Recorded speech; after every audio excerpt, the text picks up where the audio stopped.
Aujourd'hui, nous avons reçu pour vous, je vous rappelle que c'est monsieur Dr Ivan Ilunga, président du RSD, parti de l'Union Sacrée, soutenant Félix Tshisekedi et ses actions. C'est-à-dire la priorité était que ce peuple de Béni, un jour lorsqu'il verrait Jean-Pierre Bemba, qu'il le mette sous Chipoï. Est-ce que les Congolais sont prêts à mettre Jean-Pierre Bemba sous Chipoï? C'est comme ça que j'ai dit. Les responsabilités dorénavant doivent être partagées. Lorsqu'on fait de vous ministres sectoriels, c'est à l'issue de vos efforts que l'on donnera un bilan à un individu qui est le président de la République. C'est comme ça que je demande au président de la République de ne pas nommer, voilà comme ça, quelqu'un qui était tiktokeuse il y a 6 mois, 4 mois, du coup elle devient ministre. Pendant qu'il y a beaucoup de jeunes pendant qu'il y a des têtes, des gens qui se privent de vidéos obscènes sur TikTok, des jeunes filles qui se privent de pisser sur les routes, qui ne prennent même pas l'alcool dans les bistrots, parce qu'ils sont décidés à se conformer à cette vie-là de ministre. Mais bon, on parle des TikTokeuses. Bon, je pense que, par exemple, si vous me posez la question, par exemple, sur le choix de la TikTokeuse, je dirais que c'est un carton rouge. Oh là là. Oui, c'est un problème. Les militaires, on va augmenter en termes de nombre, c'est-à-dire que ces militaires-là, qui sont bien payés, peuvent facilement aller au front et combattre. C'est-à-dire que ne cherchez pas à entrer dans la sauce de la cuisine. Laissez ceux qui préparent vous donner à manger. Il y a un problème d'organisation. J'ai comme l'impression que le présidium ne voit pas l'après 2028 ou bien 2028. Vous savez, la force que l'Union Sacrée a aujourd'hui, si nous consolidons les choses, si nous travaillons en harmonie, en synergie, nous serons incontournables en 2029. Ceux qui l'accompagnent jusqu'à aujourd'hui et qui pensent encore que Joseph Kabila pourrait revenir. Non, ça dit que ce sont les personnes sans ambition. Kabila lui-même vous a dit, il a donné à Chadari la possibilité d'être président. Pourquoi vous pensez que ça doit être Kabila? Pourquoi les gens qui viennent ici, les collaborateurs, entre guillemets, ne soutiennent pas Chadari? Ils aiment pas Chadari ou comment? Je ne vois aucun membre du PPRD lancer des signaux dans le sens que en 2028, par exemple, Chadari va revenir et faire la conquête du pouvoir.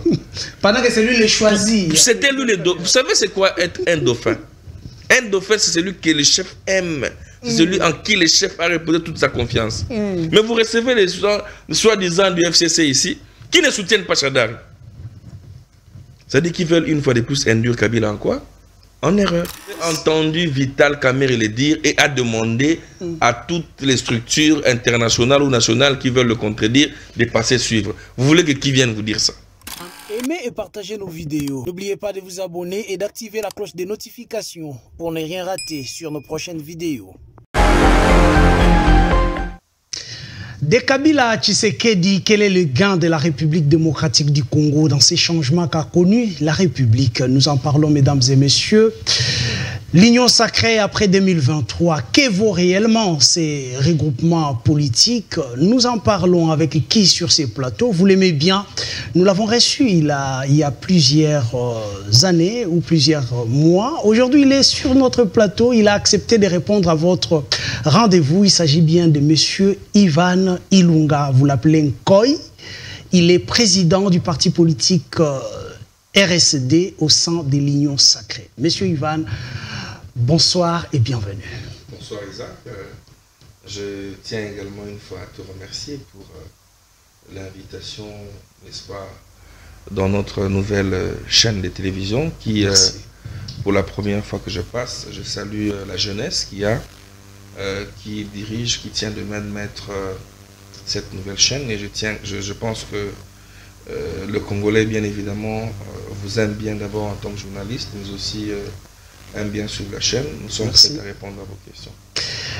Pour la première fois que je vous recevais, Ivan Ilunga, ou encore le président Ivan Ilunga, parce que vous êtes président du RSD, vous aviez amené une campagne. Je crois bien c'était juste après 2018. Jeunesse congolaise, allons encore plus loin avec Fachi Béton. Où en sommes-nous? Il faut dire que c'était un message, c'était une campagne que je voulais citoyenne au regard de l'ambivalence qu'il y avait au sein de la classe politique. Nous pensions qu'il fallait donner le dos au président de la République, adhérer au message diabolique de certains individus, leaders politiques, qui, n'est-ce pas, se voulaient de l'opposition, afin de jeter en pâture tous les efforts que le président Tshisekedi nécessite de fournir. Alors nous nous sommes mis debout, nous avons réuni la jeunesse. Vous vous rappelez, les lancements c'était à Limca, où il y a eu des jeunes de tous bords qui sont venus des provinces, mais aussi de l'opposition comme la majorité. Je rappelle que c'était en plein à craquer, voilà, au niveau de Limca. Et où nous avons demandé à la jeunesse d'adhérer à cette campagne. Et le couronnement de la campagne en question, effectivement, c'est la réélection du président de la République, Félix Antoine Tshilombo Tshisekedi. Il y a eu changement de mentalité. Les gens ont compris que nous devrions, en réalité, dans ce pays, accompagner le chef de l'État. Nous n'avons que ce Congo. Aujourd'hui, faire l'opposition, c'est une opposition de positionnement. C'est travailler pour les intérêts des individus. Mais par contre, soutenir un président en place, c'est adhérer à une vision, je dirais, de construction. Une vision constructive qui permet à ce que nous puissions avoir des routes, qui permet à ce que nous puissions avoir le pain, qui permet à ce que nous puissions aller de l'avant. Et donc, vous l'avez constaté, pour une fois, c'est vrai qu'après Mobutu, bien évidemment, les élections d'avant 60 vers 59, où il y avait eu des leaders qui avaient plus de 79%, 80% de la masse électorale. Le président Tshisekedi a été réélu avec plus de 75%. Ça suppose que le suffrage valablement exprimé était favorable au président Tshisekedi. Et donc, nous sommes aujourd'hui satisfaits, nous sommes contents que la philosophie est entrée. Certains jeunes qui ne nous avaient pas compris hier nous ont rejoints aujourd'hui dans cette philosophie du progrès, et la République continue à se construire. Très bien, vous étiez candidat aux élections de 2028, je crois bien c'était dans la commune de Barumbu, comme député provincial, mais qu'est-ce qui n'a pas marché? Il faut d'abord dire au-delà de l'engouement que vous avez eu à créer dans cette commune. Il faut dire d'abord qu'il y avait beaucoup de candidats, il n'y a qu'un seul siège. Je suis républicain, dans la vie il faut accepter la défaite. Nous avons perdu, la CENI nous avait proclamé non vainqueur. Pour la CENI, nous sommes arrivés 3e à ces élections. Bon, qu'est-ce qu'on peut faire? On accepte, mais c'est avec un sentiment de tristesse. Tristesse pour cette génération qui se bat pour imposer son nom, sans être facilité par qui que ce soit, qui a convaincu, qui a séduit plusieurs électeurs. Nous avons été votés massivement. Je vous dis qu'à l'aube des élections, vers 5-6 heures du matin, parce que les résultats étaient affichés devant les portes des salles de classe. Alors c'était une foule immense qui a envahi ma maison, et tous les adversaires savaient que c'est Ivan Ilunga qui a gagné. À ton ancienne école, j'étais premier, à Saint-Robert, j'étais premier, à Gama, j'étais premier. Bon, malheureusement, avec ce qu'il y a dans les jeux politiques congolais, nous avons pu atteindre les seuils avec notre regroupement, mais nous n'avons pas été proclamés élus. Je pense que nous avons un tant soit peu contribué à l'élection des autres. Parce qu'avec l'élection au système proportionnel, on ne peut pas être élu seul. Il y avait des systèmes de listes où lorsqu'une liste atteint les seuils, on peut proclamer X ou Y. Et donc, celui qui a été élu, je me dis que je le félicite, mais je pense que s'il se regarde sous le miroir, il comprendra que il y a des vrais leaders, il y a ceux qui m'ont battu, pour qui je dois beaucoup de respect, mais avec les jeux politiques, ça va comme ça va. Vous aviez amené dans votre escarcelle le programme d'un parti politique que vous dirigez, le RSD. Qu'est-ce que le RSD est devenu après les élections de 2028? Il faut dire que c'est d'abord très difficile de tenir si vous n'êtes qu'un parti électoraliste. Nous sommes un parti philosophique, un parti qui a une vision, qui s'inscrit dans le temps. C'est vrai que les Tshisekedi Etienne de 90 n'était pas le Tshisekedi Etienne de 2011.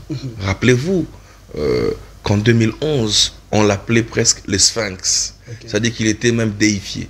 Et donc c'est pour dire que nous avons conçu un parti, nous avons créé nous-mêmes notre vision, nous avons décidé d'implémenter, d'imposer cette vision à cette République. Nous avons choisi le couleur qui reflète ce que nous voulons pour ce pays-là. Et nous pensons qu'avec les élections ou pas les élections, nous continuerons avec notre philosophie. Et donc cette philosophie prendra le temps que ça prendra, mais un jour, cher Isaac, retenez ce jour, nous parlerons de ce parti qui, n'est-ce pas, prendra l'avant-garde de la souveraineté de notre pays. Parce que vous le savez, aujourd'hui, la République démocratique du Congo en tant qu'État souverain est aujourd'hui, je dirais, assiégée, occupée depuis plus d'une décennie. Et aujourd'hui, dans sa partie Est, presque devenu les théâtres des entrées et sorties des groupes armés. Et donc, c'est ça le combat du Rassemblement pour la souveraineté. Il s'agit des jeunes, des Congolais qui se sont mis autour d'une table pour combattre les valeurs et non les mouvements d'individus. Vous devez savoir que les hommes passent, même par le poids de l'âge. Aujourd'hui, le vieux Kengo a toute l'intelligence qu'il pouvait avoir, mais le poids de l'âge l'a rattrapé. À un moment, le vieux Gizenga était obligé d'aller à la retraite. Et donc, le renouvellement viendra et les gens comprendront la vision que nous avons. Et cette vision continuera jusqu'à ce que la République démocratique du Congo recouvrera sa souveraineté d'antan. Voilà la mission que nous avons. Et donc c'est pour dire que le rassemblement se porte très bien. Ça signifie qu'au-delà de ce que vous avez subi comme échec, aux élections de 2028, le RSD reste classé derrière Tshisekedi et soutient Félix Tshisekedi. Effectivement, nous sommes dans un regroupement politique à nous débattre le Congo, dirigé de main de maître par l'honorable Guy Luando, dans la dynamique agissons-bâtissons sous le leadership de l'ancien Premier ministre Sama Lukonde. Et donc nous nous sommes rangés en toute conscience et nous avons apporté de l'eau au moulin. Et donc dans la réélection du président Tshisekedi, Ivan Ilunga a apporté de l'eau à ce moulin. Dans la conquête, dans la quête, dans la constitution du seuil de la dynamique agissons et bâtissons, Ivan Ilunga a apporté un tant soit peu de l'eau à ce moulin. Et je ne vois pas aujourd'hui pourquoi je veux me désolidariser de Luando, de Sama ou encore de Félix Antoine Tshilombo Tshisekedi. Je crois en ce pays, en un pays où il y a possibilité de conserver un pouvoir pendant 40, 50, 60 ans. Nous l'avons connu avec l'ANC en Afrique du Sud, tout en promouvant l'alternance entre acteurs. Aujourd'hui c'est Tshisekedi, demain ça peut être Sama, après-demain c'est Luando, après-demain c'est Isaac, ainsi de Ivan. Et nous pouvons, autour d'une philosophie progressiste, nous sommes dans un pays, cher Isaac, peu importe l'échec, je ne conçois pas aujourd'hui que nous puissions avoir l'opposition. Parce que c'est l'opposition qui divise le Congo. Pendant que c'est garanti par la Constitution. Justement, vous savez, n'oubliez pas que c'est une constitution hybride. On a pris un peu la constitution belge et aussi la constitution française pour arranger les belligérants en son temps. Voilà pourquoi, ça va vous étonner, Ivan Ilunga, dans les jours à venir, fera une sortie médiatique au cours d'un point de presse où je vais annoncer la position du Rassemblement pour la souveraineté et la démocratie. Et d'ailleurs, on doit se dire que ça fait déjà débat, révision, changement de la Constitution. Le Rassemblement pour la souveraineté propose la suspension de la Constitution congolaise. Oh là là. Effectivement. Je crois que au moment venu, nous allons vous donner les contenus. Parlons-en, comme vous l'avez épinglé, ANB, une structure qui vous réunit. Le président du parti politique, Ivan Ilunga, Guy Luando, monsieur, comment on l'appelle, l'ancien premier ministre, Sama Lukonde, qui dirige la structure d'ailleurs. Qu'est-ce qui se passe-t-il entre Guy Luando et monsieur, l'ancien premier ministre, Sama Lukonde? Non, c'est des bruits de bottes. C'est vrai que j'ai lu dans les réseaux sociaux, comme les gens aiment alimenter, il n'y a rien. La santé de ANB se porte bien. La grande dynamique agissons et bâtissons se porte bien. Les relations entre l'ancien Premier ministre Sama Lukonde et Guy Luando sont au beau fixe. Il ne faudrait pas suivre quelques tireurs de ficelles qui veulent, n'est-ce pas, combattre. En réalité, le souci que nous avons d'avoir le Sénat, bien évidemment, en soutenant le Premier ministre Sama Lukonde. Donc, c'est juste vouloir... On dit qu'il y a une guerre des postes. Non, pas du tout. Il paraîtrait que Sama Lukonde a roulé M. Guy Luando, qui devait obtenir un ministère. Vous connaissez le ministère que l'on cite. Je viens ici une fois de plus pour vous dire...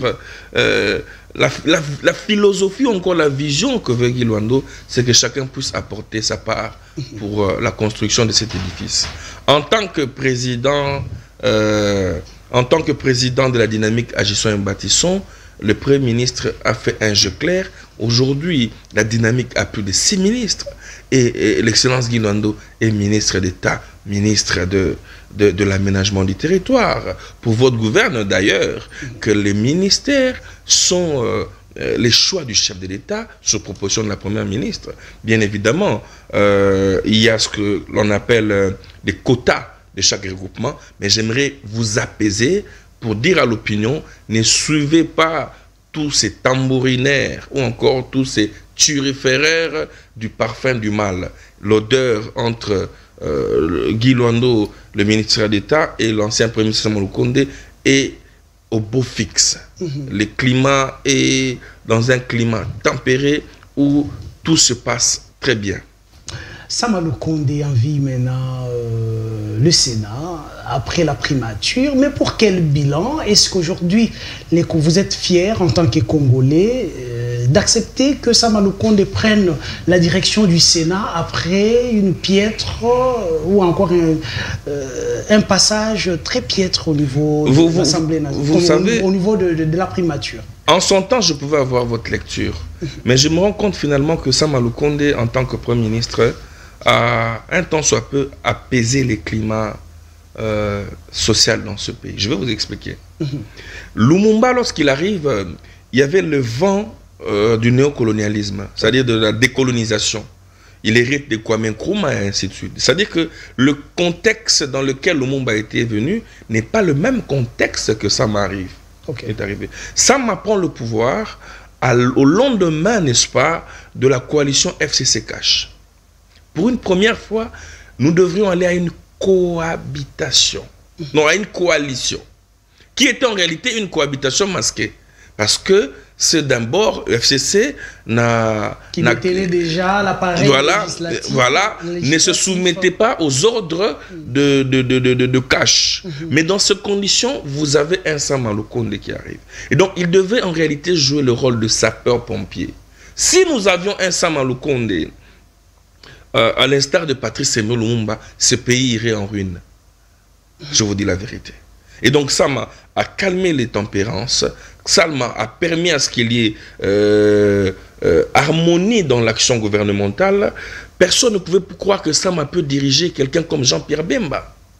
Alors il fallait apaiser les climats. Vous avez Vital Kamerhe et un poids lourd. Il fallait apaiser et Sama a fait cela. Je crois que pour quelqu'un qui a dirigé, je dis, ne fût-ce que diriger tous ces poids lourds-là, je ne vois pas quelqu'un d'autre qui a la carrure qui dépasse Sama pour être président. Pendant que les Congolais retiennent de Sama Lukonde un Premier ministre très mou, un Premier ministre inactif, bureaucrate, qui ne sait pas aller sur terrain, réellement le vrai problème. Je vous ai expliqué ici que l'attitude que Sama devait porter en tant que Premier ministre dans ces circonstances-là ne pouvait qu'être ce qu'il a porté. Dit que Sama était très mou, je dirais, bon, vous savez que Sama est Premier ministre dans des conditions de guerre. Dans des conditions, vous oubliez un tout petit peu qu'il y a eu la Covid dans ce pays. Où l'économie, de manière mondiale, l'économie a connu de recul. Mais les tensions politiques, où vous avez d'une part les M23 à côté, avec Corneille Nangaa à droite, où vous avez l'odeur de Kabila autour de mouvement rebelle, j'ai bien dit l'odeur de Kabila autour de mouvement rebelle, où vous avez les élections. Alors, Sama ne devait que jouer un rôle d'abord d'équilibriste. Sama ne pouvait pas, en son temps, être ce Premier ministre qui devait prendre les décisions parfois qui allaient créer des frustrations.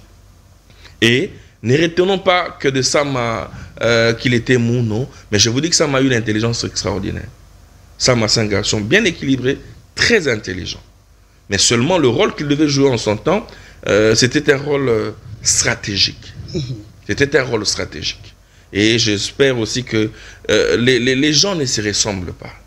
Ne comparez pas Sama Lukonde à Patrice Emery Lumumba. C'est deux pôles différents. Ne comparez pas Sama Lukonde à Pepe Ilunga Ilunkamba ou à l'autre, à Antoine Gizenga. Et donc, Sama a fait ce qu'il pouvait faire et les Congolais retiennent de lui que sous Sama, les élections ont été organisées sans financement de l'extérieur. Sous Sama, il y a eu quand même des avancées en termes de planification. Et ceux qui arrivent peuvent continuer le combat de Sama. Mais le plus important, c'est que la nation puisse continuer dans le bon chemin. Et le bon chemin, c'est la cohésion. Je vais vous dire une chose. Vous savez, la Constitution dit ceci. Dans la gestion de la chose publique, il faudrait tenir compte de la géopolitique. Aujourd'hui, vous avez l'espace congophone. C'est-à-dire tous les bas congolais, tous les bandundu se retrouvent dans Judith Soumino. Vous avez les Kassaïens d'abord qui se retrouvent dans les chefs d'État lui-même, premier vice-président Chilumba de l'Assemblée nationale, mais aussi une vingtaine de ministres. Vous avez les grands Kivu qui se retrouvent dans Vital Kamerhe. Vous voyez? Et donc les chefs des corps, il y a le grand Katanga qui est un allié de taille pour ce pays, qui est une province importante. Vous ne devez pas composer sans le Katanga.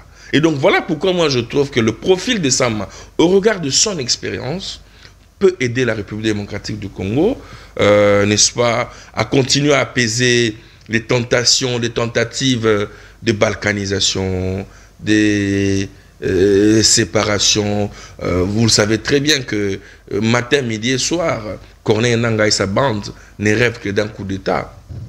Il suffit d'un peu de frustration pour que l'on apprenne demain, ben écoutez, il y a eu sécession du Katanga, il y a eu aujourd'hui, les Kassaïens vont dire, nous aussi, nous retournons avec Kalonji Moulopoué, et donc ça sera compliqué, Léopoldville, Coquillatville, ainsi de suite. Donc, il faudrait qu'il y ait cette harmonie géopolitique, géostratégique, qui permettrait au chef de l'État de finir, n'est-ce pas, ses seconds mandats en paix, et de trouver un temps soit peu des solutions aux problèmes des Congolais. Très bien. Ivan Ilunga a une carrière à cheval entre les pouvoirs de Joseph Kabila et de Félix Tshisekedi. Je ne parlerai pas de Joseph Kabila. Je le reconnais que j'ai appris. Je le reconnais que j'ai appris aux côtés de Joseph Kabila. Vous savez, la connaissance ne ment pas. Okay. Quand on connaît, on connaît. J'ai été auprès de Joseph Kabila. Il a des défauts, il a des qualités. Je l'assume. J'ai appris. Les gens m'ont vu parler de Joseph Kabila. Je me suis rapproché de Joseph Kabila. Mais cela ne m'empêche pas, en tant que républicain, en tant que patriote, de pouvoir aider le pays à aller de l'avant. Voilà pourquoi je me suis assumé et j'ai demandé à la jeunesse de soutenir le président Tshisekedi. Parce que, je vais vous le dire, le président Tshisekedi passera un jour. Okay. Vous ne verrez pas Ivan à l'opposition. Parce que je ne conçois pas l'opposition telle que... Vous n'êtes pas prêt à faire l'opposition. Non, je ne vois pas. Vous êtes éternellement au pouvoir. Ça signifie que Tshisekedi peut partir aujourd'hui, on verra Ivan Ilunga. Soutenir les institutions. C'est lui qui viendra au pouvoir. Effectivement, ça je vous rassure. Okay. Pourquoi? Parce que, je vous ai dit ici, l'opposition en RDC n'existe pas. Ne comparez pas la philosophie française. En Belgique, il y a deux grandes ethnies. Ok? Ce sont les ethnies qui s'opposent. Voilà, et les Flamands. Vous comprenez un peu?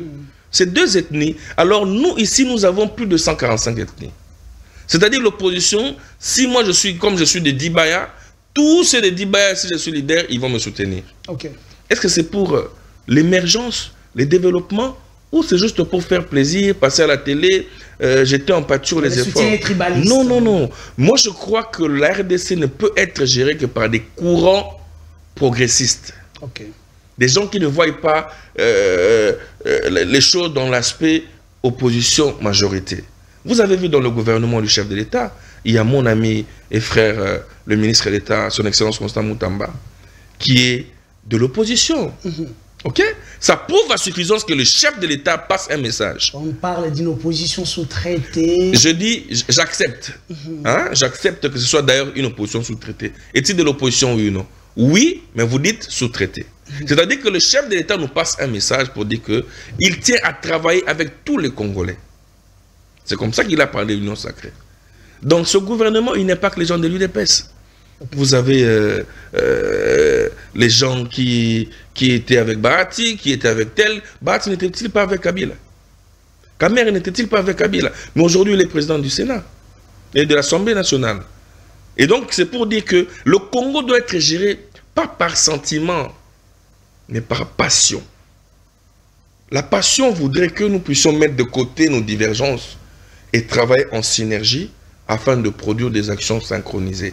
Ces actions synchronisées, c'est quoi? C'est que le Congolais mange 3-4 fois par jour, c'est que la sécurité soit rétablie, c'est que les routes soient aménagées, que c'est... Et donc, c'est ce qu'attend. Le Congolais aujourd'hui n'attend pas de guerre entre Martin Fayulu et Tshisekedi, non. C'est dépassé. C'est dépassé. Et donc, il faudrait que nous puissions aller vers l'avant. Donc, je m'assume ici. Je ne nie pas avoir travaillé avec Kabila. Et cela ne fait pas de moi plus tshisekédiste que Jean-Marc Aboundou, par exemple. Très bien. Je vous rappelle que nous recevons sur ces plateaux les docteurs Ivan Ilunga, qui est président du parti politique RSD, un parti qui se trouve au sein de l'Union sacrée. Avec lui, nous traitons les grandes questions d'actualité en République démocratique du Congo. Je disais dès l'entame que votre carrière, j'y reprends, votre carrière est à cheval entre le pouvoir de Joseph Kabila et de Tshisekedi. Nous avons vécu dans ces pays, il y a cela plus de 5 ans, la passation pacifique du pouvoir. Aujourd'hui, vous soutenez Tshisekedi. Vous êtes l'une des figures emblématiques de l'Union sacrée. Si on vous posait la question de savoir qu'est-ce que l'Union sacrée a apporté à la République démocratique du Congo, quel est le gain de la République et des Congolais derrière l'Union sacrée, qu'est-ce que vous pouvez répondre? Bon, il faut d'abord dire aussi que l'Union sacrée a répondu aux attentes de la population en termes de la réélection du président Tshisekedi. Tous les Congolais étaient unanimes.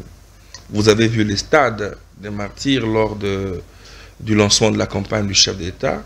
C'est-à-dire, sur toute l'étendue de la République, les Congolais avaient adhéré à la philosophie de l'Union sacrée. L'Union sacrée contre les ennemis, l'Union sacrée contre les ennemis de ce pays. Nous nous sommes unis autour du chef de l'État. Qui est-ce que vous appelez ennemi du pays? Les ennemis Pendant du que pays... le peuple considère qu'il y a certains ennemis du pays qui se trouvent dans l'Union sacrée, non, qui ne veulent pas le bonheur du peuple. Non, non, il faut contextualiser les choses. Ok. Les ennemis du pays dont je parle ici, ce sont ceux qui continuent à faire pleurer nos sœurs, nos mères, nos frères, nos pères à l'est de la République. C'est ceux qui continuent à penser qu'ils doivent s'organiser en bande d'armées, Corneille Nangaa et compagnie, pour tuer les filles et fils de la République. Nous nous sommes consolidés, nous nous sommes liés autour du choix de la population qui est le président Tshisekedi. Et donc maintenant, il y a les attentes de la population en termes de réalisations concrètes. Que demande le peuple? Ce n'est pas à Ivan de vous dire, le président Félix Tshisekedi vous l'a dit. Le peuple attend de Tshisekedi les exploits de son père en termes de la reconquête, n'est-ce pas, de la capacité du franc congolais à dominer sur le dollar. Nous étions dans un pays... C'est que vous êtes capable de nous donner... Je vais en arriver. Allez-y. Nous étions dans un pays où lorsqu'on nomme Tshisekedi à 10 h, Premier ministre, à 11 h, il y a baisse du taux de dollar. C'est vrai, aujourd'hui, le peuple voudrait que le dollar qui est devenu à 29, en réalité, le souhait était que ce dollar-là, peut-être revienne à 18, à 16. Mais le comble est que, dans le taux que vous voyez de 29, il y a eu plusieurs régimes qui ont favorisé ce taux. Il n'y a pas que Tshisekedi dans ça. Aujourd'hui, la monnaie congolaise a perdu sa valeur. Nous n'avons même pas une seule banque congolaise. toutes les banques sont détenues par les Indo-Pakistanais, les Libanais et compagnie. Qui a donné l'argent à ces Libanais? Mais c'est celui qui est aujourd'hui champion de la bancarisation. Bancariser veut dire quoi? Prendre l'argent dans la caisse de l'État, placer dans une banque. Mais qui gère les intérêts? Ce sont les banques, bien sûr. Au profit de qui? Ok. Je voudrais bien qu'un jour vous allez recevoir Matata Ponyo qui nous explique. C'est pour vous dire que les Matata Ponyo ont travaillé pour que le dollar, la monnaie congolaise, soit affaiblie. Parce que si nous avions donné l'argent à la Cadeco, les intérêts resteraient à la Cadeco. Nos parents qui travaillent à Cadeco Goma, Cadeco Bumbu, Cadeco Tel, parce que Cadeco est installé partout. C'est la banque congolaise. Sans moyens alors. Hein? Aujourd'hui, on a préféré dépouiller le gouvernement congolais, de la masse monétaire pour approvisionner les banques étrangères. Et les intérêts ne viennent pas en retour pour le Congolais. Vous savez qu'est-ce qui se passe pour payer le Congolais? On vous dit non, budget c'est une lettre. Donc le budget congolais, le ministère du budget, prend l'argent, envoie à qui? À des banques étrangères pour payer le Congolais. C'est-à-dire que nous enrichissons ces Libanais. C'est comme ça que vous voyez que le taux de dollar ne cesse de... Parce que ce sont eux qui tiennent... Nous avons une économie extravertie. Nous ne faisons qu'importer. On importe tout. Les véhicules, les habits, tout ce que nous avons. Même à manger. Hein, qu'on peut produire ici. Si les choses comme le Bukangalonzo, les structures comme le Bukangalonzo avaient bien fonctionné,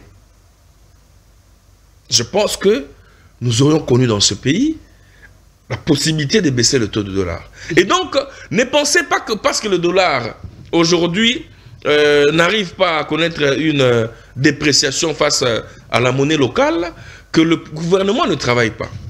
Vous avez vu les efforts que le président Tshisekedi a fournis dans la mécanisation des agents et fonctionnaires de l'État, dans la paye des agents et fonctionnaires de l'État. Malheureusement, les efforts sont engloutis par l'héritage passif qu'il a. Au-delà de l'actif, le pouvoir. Mais les passifs, c'est que l'économie se trouve entre les mains des Indo-Pakistanais. Et donc, c'est compliqué de pouvoir faire la tête face au dollar. Parce qu'ils ont besoin de la masse monétaire pour aller acheter les dollars et aller acheter les produits. Entre-temps, les produits de première nécessité sont en Chine, sont ailleurs, au Liban, ainsi de suite. Aujourd'hui, les céréales viennent du Liban. Aujourd'hui, tout ce que nous utilisons vient de la Chine. Ils achètent ça avec quelle monnaie, le dollar? Mais est-ce que vous allez pleurnicher jusqu'à... Non, je ne pleurniche pas. Je vais vous dire, voilà... Vous avez la force ou encore le pouvoir de l'État. Pourquoi ne pas agir? Créer, donner de la valeur à nos banques congolaises. Pourquoi vous ne le faites pas? Vous avez le pouvoir de l'État. Voilà pourquoi, dans les premières mises en place, le chef de l'État avait commencé par mettre les animateurs au niveau de la Cadeco. Ici, je pense à mon ami Simakutano, qui était... Plus, hein, non, j'en arrive. Qui était nommé administrateur à la Cadeco. C'était avec mission. Je ne sais pas s'il avait compris ou il n'avait pas compris. Le chef de l'État a initié une série de réformes structurelles, basiques, mais dont les résultats connaît des difficultés. D'une part parce que, n'oubliez pas que nous avons le sang corrompu. Oh là là. Dans toutes les structures de l'État, il y a la corruption. Vous avez suivi récemment à l'ONIP ce qui se passe avec l'IGF. Le chef de l'État, malgré les efforts de déploiement, de mise en place de l'IGF, mais le retour ne vient pas. Il va au stade pour un match de football. À la mi-temps, le peuple dit dollar et Kitaï. Mais ce n'est pas par coup de bâton magique. Ça interpelle aussi. Hein? Évidemment, le président de la République, je vous dis, c'est un républicain de haut niveau. Je me rappelle une fois, on chantait ce genre de chansons, la force républicaine est venue chasser tous les gens qui chantaient. Ça, je me rappelle. À l'époque. Voilà, à l'époque. Mais aujourd'hui, vous pouvez chanter, le chef entend. Il sait qu'il est en train de travailler sur ça. Et donc, c'est vrai que le peuple attend de ce gouvernement, par exemple souminois, le pain. Le peuple veut manger. Le peuple n'a pas besoin de cadres macroéconomiques comme c'était le cas par les passés. Non, le peuple veut des actions concrètes. Je demande à ce peuple de faire confiance. Avec les réformes qu'il y a eu par les passés et les efforts qu'il y a aujourd'hui, par exemple, ce gouvernement n'a pas réputation de détourneur.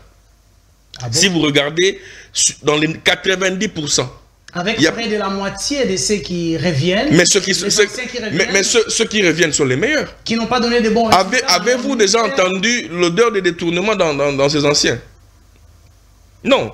Les rendements, c'est comme ça que je vous dis, les rendements sont des réformes. Vous avez parlé de Jean-Pierre Bemba. Lorsqu'il est passé, par exemple, au niveau de la défense, il y a eu ce qu'il y a eu en termes de budget de l'armée. Chose que nous n'avons pas eu par le passé. Et donc, je pense que si nous continuons, avec les sérieux que je vois, que dégage Mme Judith Suminwa Tuluka, la première ministre, mais aussi le courage que ses collaborateurs ont, si Mme Suminwa regarde la Constitution, elle regarde la justice congolaise, je pense qu'elle fera son travail et le Congolais trouvera son compte. Parce que je vous ai dit ici, peuple azole lanzala. Le peuple n'attend que du pain, n'a pas besoin que vous le dites. Le peuple a besoin des routes, n'a pas besoin de ceci, cela. Ce sont des éléments interpellateurs, par exemple, au ministre Guizaro qui nous a parlé des zéro trous. Ça doit interpeller. Avec effectivement. Négatif. Vous savez, la reconduction ne tient pas seulement compte du bilan. On ne sait pas si vous l'avez remercié parce qu'il a fait souffrir les Congolais. Je vous dis, je ne voudrais pas. Vous êtes de Barumbu, vous connaissez que Barumbu n'a plus de route. On ne sait même plus. Je crois que il est en face d'un miroir. Très bien. Le ministre Guizaro qui est reconduit au niveau des ITPR est en face de son propre miroir. Il a parlé des zéro trous, il a parlé de ceci. Qu'ils se disent qu'est-ce que je vais laisser à la population congolaise. Sinon, zéro trou va le coller, comme Bukangalon doit coller Matata, comme le programme 100 jours a collé le président Vital Kamerhe, comme ainsi de suite. Et donc, si les efforts sont fournis, je pense que le Congolais, pour ce mandat, va sourire. Très bien. Comment répondez-vous à ceux qui vous reprochent par rapport au gouvernement, au programme du gouvernement souminois qui priorise l'économie, qui priorise le travail des jeunes, l'emploi, au lieu de prioriser la guerre de l'Est de la République, la sécurité? Un pays en guerre peut-il prioriser l'emploi des jeunes? Effectivement. Vous savez que l'armée, l'engagement dans l'armée, c'est une avancée en termes d'emploi de jeunes, oui ou non? Parce qu'il y a beaucoup de jeunes délinquants. Si on engage, par exemple, 100 000 jeunes... L'emploi dont vous parlez, c'est... J'en arrive. Je vous donne un exemple. On va trouver une solution pour deux problèmes. Les militaires, on va augmenter en termes de nombre. C'est-à-dire que ces militaires-là, qui sont bien payés, peuvent facilement aller au front et combattre. C'est-à-dire que ne cherchez pas à entrer dans la sauce de la cuisine. Laissez ceux qui préparent vous donner à manger. C'est-à-dire que dans l'emploi de jeunes, je vous ai donné un exemple. Si nous pouvons recruter 50 000 militaires, bien les payer, ces militaires iront au front et nous aurons fini la guerre. Et donc, on ne peut pas, dans un État comme le nôtre, où nous n'avons pas fait une déclaration de guerre à un voisin, par exemple, qui nie sa complicité de manière ouverte, il dit que c'est une affaire congolo-congolaise, et donc c'est une rébellion pour eux, de certains Congolais, où nous de notre côté, nous parlons de... il ne s'agit pas d'une rébellion, mais plutôt d'une agression par un autre pays. Donc, c'est pour dire que... Mais déclaration ou pas, ça crépite à l'est de la... Je suis d'accord, mais vous savez que le président de la République a appuyé à la dernière disposition constitutionnelle en termes d'insécurité, en mettant en place l'état des sièges, qui, au-delà de l'état des sièges, est en coalition. Hier, c'était avec la communauté EAC, l'Afrique centrale. Aujourd'hui, c'est avec la SADC. Et je vous dis, moi, je pense que la meilleure des solutions, c'est la suspension de la Constitution. Oh là là. Et donc la suspension de la Constitution viendrait donner des solutions définitives. Qu'est-ce qui vous dit que la suspension de la Constitution? On en parlera. Les autres parlent. On en parlera. De la révision, vous ne voulez pas... Non, nous on n'est pas ni dans la révision, ni dans, dans les changements. Nous, on vous amène la suspension de la Constitution. Oh là là. C'est secret. Pendant 10 ans. Jusqu'à quand? Ce week-end. Jusqu'à ce week-end. Mesdames et messieurs, comprenez que c'est l'émission Devant les Congolais. Comme je vous ai toujours dit, c'est une émission des élites qui reçoit pour vous les Congolais qui peuvent réfléchir pour le bien de la République démocratique du Congo et des Congolais. Aujourd'hui, nous avons reçu pour vous, je vous rappelle que c'est monsieur Dr Ivan Ilunga, président du RSD, parti de l'Union Sacrée, soutenant Félix Tshisekedi et ses actions. Monsieur Ivan Ilunga, j'aimerais bien vous proposer quelques photos et nous allons évoluer comme ça. Okay. Vous allez réagir quant à ça. Si je suis de cœur avec mon réalisateur, les Réal Pams, présentez-moi déjà la première photo et nous allons avancer. Voilà. Si vous arrivez de vous retrouver dans une seule salle, dans la même salle, allais-je dire, avec M. Félix Tshisekedi, président de la République démocratique du Congo, il y a de cela plus de 5 ans. Lui prodiguer quelques conseils pour l'évolution de la République démocratique du Congo. Qu'est-ce que vous lui direz? Bon, d'abord, vous devez savoir qu'on ne prodigue pas des conseils dans un écran de télé. Les conseils sont du domaine un tout petit peu stratégique. Mais je pourrais peut-être dire une phrase au chef de l'État. C'est de travailler et de faire un effort que dans son action politique, qu'il y ait réduction de l'écart qu'il y a entre les attentes de la population et les réalisations. Ok. Voilà. Vous estimez aujourd'hui que les trains de vie des institutions, je ne dis pas des ici, dirigeants... Vous savez, en termes de train de vie des institutions, il y a une réponse à cela. Vital Kamerhe vous a dit que les députés qui touchaient 21 000 touchent désormais 5 000. Fayoulou aussi vous a contredit. Mais Fayoulou ne peut que contredire parce qu'il est en perte de vitesse. Qu'est-ce que Fayoulou peut venir faire de propositions pour que le pays avance? Fayoulou veut faire une position politique. Moi, je pense que c'est comme ça que je dis. À ma demande de la réduction de l'écart qu'il y a entre les attentes et les réalisations, le président de la République a initié un certain nombre de réformes. Vous parlez de réduction des trains de vie, les députés ne touchent plus 5 000, et 21 000 ou 33 000. Est-ce que ce n'est pas de la poudre? Mais vous avez entendu Vital, vous avez entendu Vital Kamerhe le dire et a demandé à toutes les structures internationales ou nationales qui veulent le contredire de passer suivre. Vous voulez que qui vienne vous dire ça? Donc vous croyez en Fayoulou qui va contredire? Non, il ne menace pas. Sans éléments, pendant que lui-même a créé des rubriques là-bas invisibles. Non, ça des preuves sur les invisibles. Ça, je ne suis pas au courant des invisibles. Très bien, je prends la deuxième photo. Montréal, donnez-moi la deuxième photo. Ah là là. Montréal me choisit Joseph Kabila Kabange. S'il faut dire quelque chose à Joseph Kabila, qu'est-ce que vous lui direz aujourd'hui? À vous deux, par exemple. Si nous sommes à deux, bon, déjà, Kabila ne parle pas. Okay.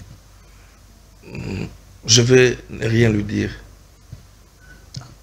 Donc, vous ne pouvez rien dire à celui qui ne parle pas. Oui, oui. À celui qui ne parle pas, il faut avoir la même attitude.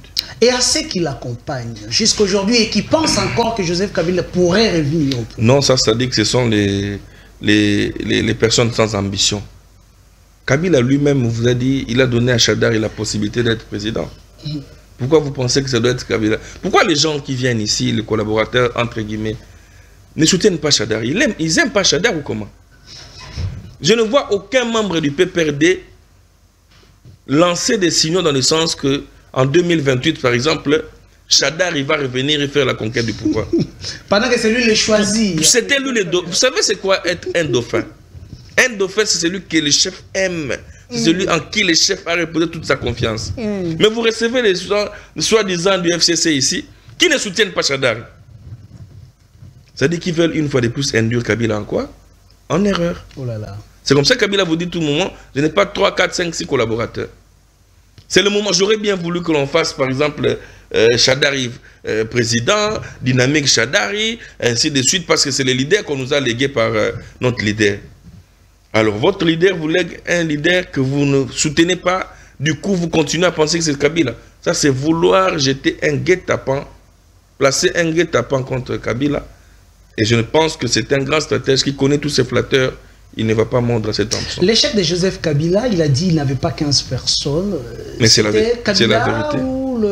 Non, je pense que je lui donne maintenant raison. Il avait juste non, il n'avait que des flatteurs. C'est lavé. Non, il n'avait que des flatteurs. Oh là là. Mais seulement, il n'avait pas, j'ai comme l'impression, moi, il n'avait pas tout le pouvoir. Parce que un leader choisit ses collaborateurs. Je vous donne un exemple dans notre parti, le Rassemblement pour la souveraineté et la démocratie. Il y a eu des amis qui étaient avec nous, qui sont partis, des secrétaires généraux qui sont partis. Mais le président, conformément à nos statuts, regarde parmi les secrétaires généraux adjoints, c'est lui qui a de compétences, les responsabilise. C'est-à-dire que ses collaborateurs, on les choisit. Je deviens ministre, c'est à moi de choisir qui sera mon chargé de communication. Mais lorsque le chargé de communication va faire autre chose, ça suppose qu'il a été mandaté par qui? Par moi. Et donc, je pense qu'à un certain moment, les erreurs étaient partagées. Mais je me dis que je comprends la difficulté que ses collaborateurs avaient. Face à quelqu'un qui ne parle pas, vous faites ce que vous faites, vous avez l'impression qu'il accepte, vous avez l'impression qu'il n'accepte pas. Et bon, c'était... Vous savez pas quoi. Je pense que... Mais la plus grande difficulté, et puis ce que je pourrais vraiment dire ici, c'est autour des soi-disant collaborateurs et communicateurs. Okay. Je vous conseille de soutenir même Chadari. Même Mova. Pourquoi les gens du peuple ne disent pas que, bon, en 2028, nous allons soutenir Mova Sakane? Oh! Est-ce que c'est même un problème des collaborateurs ça pas sous les régimes Tshisekedi? Parce qu'ici, on vous dit aussi que le président de l'Union sacrée prend en otage la République sans que Tshisekedi ait autorisé certaines choses. Ils agissent. C'est vrai qu'il y a quand même un peu de raté dans la gestion de l'Union sacrée par les présidiums. Moi qui vous parle ici, j'ai saisi officiellement le présidium de l'Union sacrée. J'ai les accusés de réception. Okay. Pour demander, en tant que président, conformément à nos statuts, à la charte de l'Union sacrée, portant création, je demandais qu'on puisse nous accorder le secrétariat permanent en charge de la jeunesse. Jusqu'à aujourd'hui, je n'ai même pas eu une lettre d'accusé réception. Non, M. Ivan Ilunga, président national du Rassemblement pour la souveraineté, nous accusons réception de votre lettre et nous vous promettons de vous répondre dans les jours à venir. Je n'ai même pas eu une telle lettre. Il y a déjà un problème de correspondance. Il y a un problème d'organisation. Oh là là. Ouais. Il y a un problème d'organisation. J'ai comme l'impression que le présidium ne voit pas l'après 2028 ou bien 2028. Vous savez, la force que l'Union sacrée a aujourd'hui, si nous consolidons les choses, si nous travaillons en harmonie, en synergie, nous serons incontournables en 2028. Okay. Mais si les choses ne se font pas dans ce sens-là, les divisions vont revenir dans notre famille politique. Est-ce que vous ne pensez pas qu'il est aujourd'hui temps de balancer l'Union sacrée dans la poubelle et créer une nouvelle structure qui pourrait accompagner Félix Tshisekedi dans la vision de réussir 2028? Pas du tout.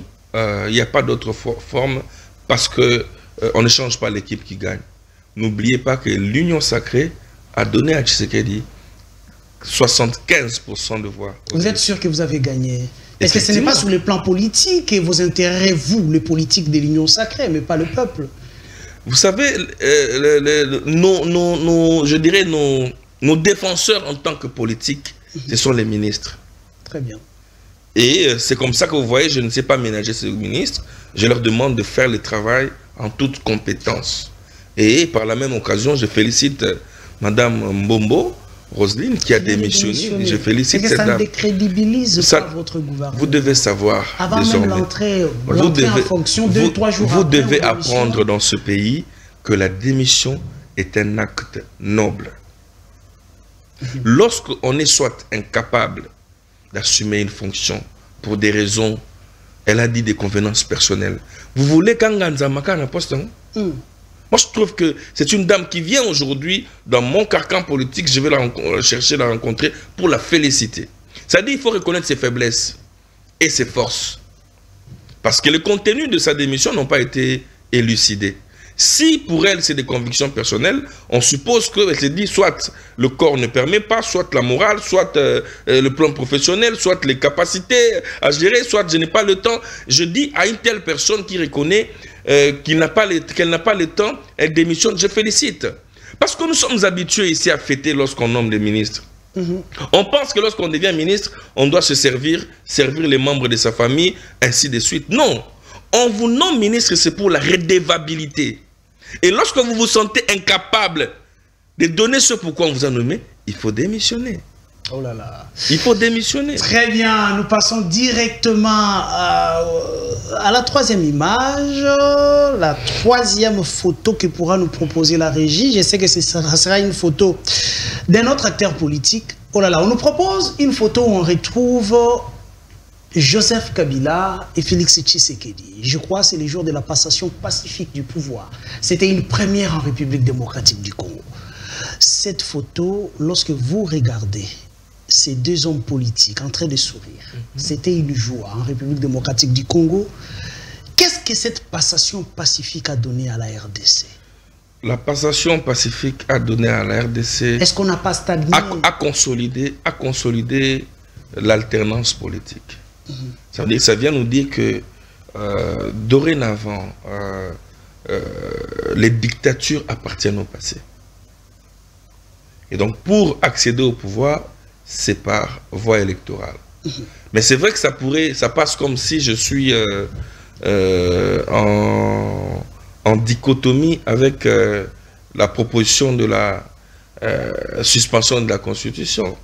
Non, je vous dis que la suspension de la Constitution est constitutionnelle. Et donc, la suspension de la Constitution est constitutionnelle. Pendant que la Constitution parle de la révision de la Constitution. Je vous dis, la suspension de la Constitution est constitutionnelle.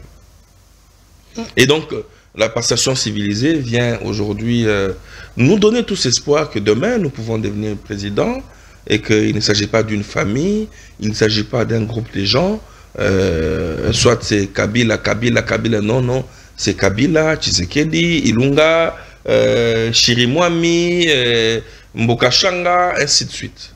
Voilà. Sûrement après les élections de 2028, tout homme politique qui a réussi ou qui a échoué revoit un peu ses ambitions. Tout parti politique, logiquement, doit aussi revoir ses ambitions. Qu'est-ce que vous dites aux Congolais sur ce que vous pensez à l'horizon 2028 pour vous d'abord et pour les RSD, surtout pour tous les membres et cadres du RST. Je cite ici Maître Michel Tchamalala où il est. Nous les saluons. Non, mais écoutez, en politique, la constance, la loyauté et la patience sont des éléments qu'un acteur politique doit se doter. Je vous donne un exemple ici. De Tshisekedi, Félix, il a été constant dans sa lutte, patient à son combat. Et aujourd'hui, il est président de la République. Okay. C'est-à-dire que je suis conscient que mes collaborateurs, en tant qu'acteurs politiques, attendent de moi leur positionnement. Parce que lorsque nous faisons la politique, nous avons un principe. Le principe politique que j'ai autour de mes collaborateurs se résume autour de 3 P. Placer, protéger et promouvoir. Ah, ça, c'est pour le membre de votre parti. Effectivement. Un bon leader. Comme ça? Un bon leader. Effectivement, vous avez vu la lettre d'Augustin Kabouya qui a demandé au ministre d'attendre les listes, n'est-ce pas, des membres des cabinets qui proviendraient d'où? De l'UDPS. Il a demandé à tous ceux qui ont des bons profils, qui voudraient être conseillers, chargés d'études, de déposer leur CV. C'est ça la première politique. Le premier P, placer. Et le deuxième P, c'est de promouvoir. C'est-à-dire se battre lorsque vous avez, par exemple, un collaborateur qui est DG à quelque part, se battre pour qu'il devienne DG. Voilà. Et le troisième P, c'est le protéger. La première protection, la plus grande protection, c'est l'exposer auprès des structures de l'État, c'est-à-dire l'IGF et la justice. Ne détourne pas l'argent de l'État, parce que si tu détournes, tu seras arrêté. C'est ça la protection dont nous proposons. Et donc, à mes collaborateurs, je leur demande la patience, la persévérance et la loyauté. Ce qui est vrai, la lutte que nous menons finira par payer. Et je tiens à leur rappeler également, ils le savent, que j'ai pour philosophie politique les 3 P, et chacun d'eux, d'une manière ou d'une autre, connaîtra la visite des 3 P du RSD dans sa vie. Très bien, docteur Ivan Ilunga, je vous remets les cartons tricolores. Okay. Voilà. Je vous rappelle que à chaque fois que vous allez brandir le vert, ça signifie, vous dites excellent. Très bien. La couleur de l'excellence. Le rouge signifie médiocre. Donc ça, c'est une sanction négative, médiocre. Et les jaunes, c'est pour dire, c'est la moyenne entre l'excellence et la médiocrité. Félix Tshisekedi a géré la République démocratique du Congo pendant plus de 5 ans. Je commence par le premier secteur, qui est celui de l'économie. Les dollars ne fait que grimper. Le prix d'achat, le pouvoir d'achat des Congolais ne fait que baisser. Quel est le carton que vous donnez à Félix Tshisekedi pour sa gestion au niveau économique et social? Une fois de plus, avant de donner les cartons, j'aimerais vous dire que, justement, en fait, nous avons une constitution hybride qui, lorsque on a le pouvoir, on oublie que celui qui est dans l'exécutif, c'est un ministre.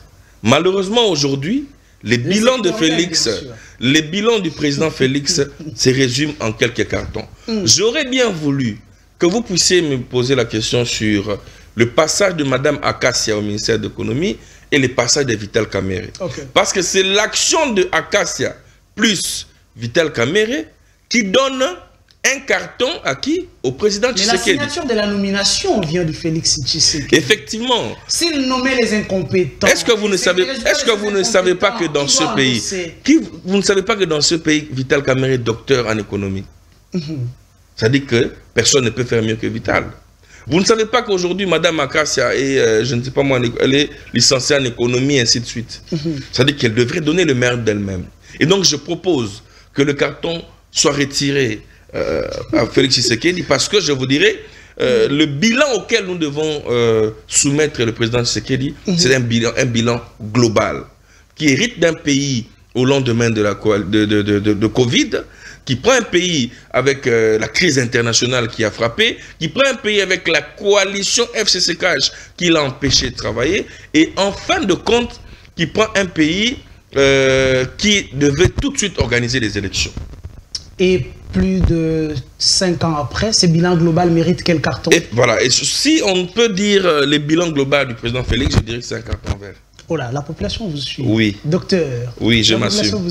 Je m'assume. Sama Lukonde, qui est la tête de la structure dans laquelle vous vous retrouvez, je cite ici ANB, Premier ministre en République démocratique du Congo, qui cherche aujourd'hui la tête du Sénat. Quel est le carton que vous donnez à son bilan global aussi? Voilà, le bilan global de Sama Lukonde, je vous ai dit, chaque premier ministre a une mission. La mission pour laquelle Sama Lukonde, n'oubliez pas que Sama Lukonde était à la tête du gouvernement pendant plus ou moins 3 ans. C'est-à-dire avant c'était Pepe Ilunga Ilukamba et Sama est arrivé après. Je vous ai dit dans quel contexte Sama Lukonde a hérité de ce pays. Le contexte était un contexte plus ou moins de belligérance, mais une belligérance interne. Ça veut dire qu'il y avait des rivalités entre les FCCH. Et donc, il y avait possibilité qu'il y ait... Il y avait des guerres politiques intenses. Il y avait une rupture intense et très brutale entre le président Tshisekedi et son homologue, son ancien collègue Kabila. Et donc, il y avait une rupture. À cela, il fallait qu'il y ait une personnalité neutre, modérée, qui pouvait d'abord et avant tout concilier les vues. À ce même Sama, vous donnez le professeur Vital Kamerhe comme ministre. À ce même Sama, vous donnez Jean-Pierre Bemba comme ministre. À ce même Sama, vous avez Christian Mwando. Des personnalités qui n'étaient en réalité pas venues servir le pays forcément, mais venues d'abord servir les intérêts de leur famille politique. Et donc, pour avoir géré le pays calmer les températures, organiser les élections, je donne un carton vert à Sama Lukonde. Très bien, un carton vert à Sama Lukonde, les tout derniers cartons. Les tout derniers cartons. Nous sommes dans la priorité des priorités en République démocratique du Congo, c'est la sécurité, parce que le pays ne pourra décoller sans pour autant vivre en paix. Très bien. Monsieur Jean-Pierre Bemba Gombo a été choisi pour diriger le ministère de Défense nationale. Le bilan qu'il a laissé là, les rouges. Pourquoi les rouges? Parce que la défense n'a pas répondu aux attentes de la population. Okay. La défense n'a pas répondu aux attentes de la population. La priorité n'était pas seulement de changer de couleur de tenue de militaire. Okay. La priorité n'était pas de changer de couleur de tenue. C'est-à-dire la priorité était que ce peuple de Béni, un jour lorsqu'il verrait Jean-Pierre Bemba, qu'il le mette sous Chipoy. Est-ce que les Congolais sont prêts à mettre Jean-Pierre Bemba sous Chipoy? C'est comme ça que j'ai dit. Les responsabilités dorénavant doivent être partagées.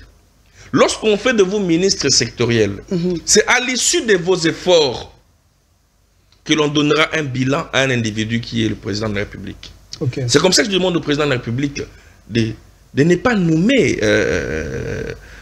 voilà comme ça, quelqu'un qui était tiktokeuse il y a 6 mois, 4 mois, du coup elle devient ministre. Pendant qu'il y a beaucoup de jeunes pendant qu'il y a des têtes, des gens qui se privent de vidéos obscènes sur TikTok, des jeunes filles qui se privent de pisser sur les routes, qui ne prennent même pas l'alcool dans les bistrots, parce qu'ils sont décidés à se conformer à cette vie-là de ministre. Mais bon, on prend des TikTokeuses. Bon, je pense que, par exemple, si vous me posez la question, par exemple, sur le choix de la TikTokeuse, je dirais que c'est un carton rouge. Oh là là, oui, oh là là, oh là là.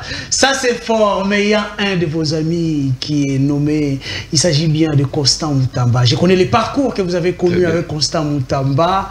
Est-ce que vous êtes content de cette nomination? Pour Constant Moutamba, mon ami vous trouvez et qu'il est frère, vraiment à sa place? pour Constant Moutamba, mon ami et frère, je voudrais bien que les caméras me suivent très bien. Je tiens à cette occasion pour remercier les chefs de l'État. Okay. C'est-à-dire que malgré son jeune âge, c'est un garçon expérimenté. Bien qu'on l'accuse qu'il est déjà dans le buzz. Pour qui je donne un carton vert. Les buzz, nous sommes en communication. On amène le chant. C'est un message. C'est un message. C'est vrai que la communication avant l'accession au pouvoir et la communication pendant et après, c'est deux choses différentes. Okay. Et donc, je demande à la population de ne pas rester figé nécessairement au buzz de la communication et de placer par moment les textes dans leur contexte et de faire confiance à ces jeunes ministres, à ce ministre d'État, ministre de la Justice, pour qui je fais confiance. Parce que je vous dis que depuis un moment, j'avais mes véhicules qui n'étaient plus filmés. Je suis obligé de filmer même les véhicules. Parce que partout où je passe, Constant comme ministre, moi, je dis, je serais très content ici pour saluer l'action politique de mon frère à la tête du ministère de l'État. Tout en n'oubliant pas que le chef de l'État, dans sa liberté d'expression, un jour a dit devant l'Assemblée que la justice congolaise était malade, alors que la ministre de la Justice était de l'UDPS. Et donc le président ne rechignera pas pour lui dire que M. Moutamba, vous n'avez pas été à la hauteur. Mon souhait, puisque son fils aîné porte mon nom. Okay. Oui. Okay. Mon souhait, c'est que le ministre d'État réussisse son mandat. Ce sera une fierté pour le combat pour lequel nous nous sommes battus, bien que chacun à un moment a décidé de prendre un chemin divergent. Nous restons philosophiquement et idéologiquement dans la même vision. Docteur Ivan Ilunga, président du RSD, merci de votre disponibilité. Merci beaucoup. Voilà, vous avez compris de qui est-ce qu'il s'agissait. Il n'a pas sa langue dans la poche. Il a parlé pour ou contre l'Union sacrée, pour ou contre l'opposition. Mesdames et messieurs, nous avions reçu pour vous monsieur Ivan Ilunga. Docteur Ivan Ilunga, pour ceux qui le connaissent bien, président du RSD. Aujourd'hui, c'était sa part de vérité. Prochainement, ça sera peut-être le vôtre. D'ici là, portez-vous bien. Derrière les différentes caméras, il y avait Demise Vouemba, il y avait Josué, il y avait Réma. De l'autre côté de la régie, il y avait Montréal, le Réal Pams Bienga, digne fils d'Afrique, toujours là. Merci et bye.